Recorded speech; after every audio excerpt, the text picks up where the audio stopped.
Urang Aceh, yuyak dang raji. Urang Aceh kaitem, ipajo gaji ba Jawa, ilawa mantaro. Ibantu Jawa, udang zaliman yang kai pedang lawinya. Nya urangnya, urangnya ipudu le Jawa ke yu hadak katanya. Oleh sebabnya orangnya ubena urang Aceh merdeka yang ka syahid yang mandum pole awak road. Mulai Dr. Muhtar, Dr. Zubir, itu kejadian paling kena lihat. Yang mandum urang Aceh yang iya pelamit roy ke Jawa ya pohon taroi. Itu bohai yang kanji kena, bohai yang aib kena, bohai yang anak patut agak yang kata jadi ada deh. Tadi apa yang kan?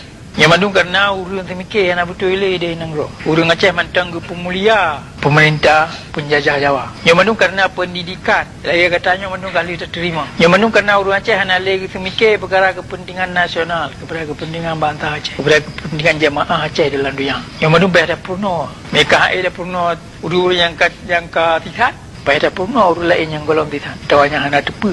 Yang kata bab kenila muar ke dia bak awal lah bak pun. Katanya hanya dia dengar ya tidak pemimpin bangsa Gop. Hanya dia terima perintah bak bangsa Gop. Jadi ingat, yang mandu sambung-sambung. Bangsa kaya terima perintahnya bak pemimpin bangsa lain. Dia kaya perintah kepentingan bangsa lain. Nyo tak boleh cia yang hanya tua-tua di tegan. Dan nyo tak boleh cia yang di Aceh dalam fikiran orang Aceh kabeli di Nanggro. Yang rugolam cia nyo kemah dapat kita Aceh yang kemah merdeka. Ni bab apa yang kalau pegang anjahan katrang bak katanya. Yang urangnya minat nyo bandum kepentingan nasional bangsa Aceh, kepentingan bangsa Aceh. Kabir rela.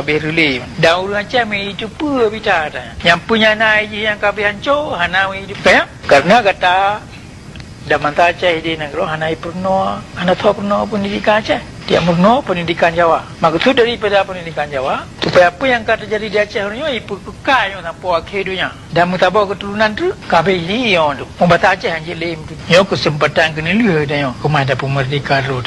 Dan dia katanya tem hanjahan katanya kemah dapat merdeka road. Sebab perang yang akan katanya buka hati nanggro road tu. Hilir rumah road tu. Musuh kada dosa, tanah kada tupat.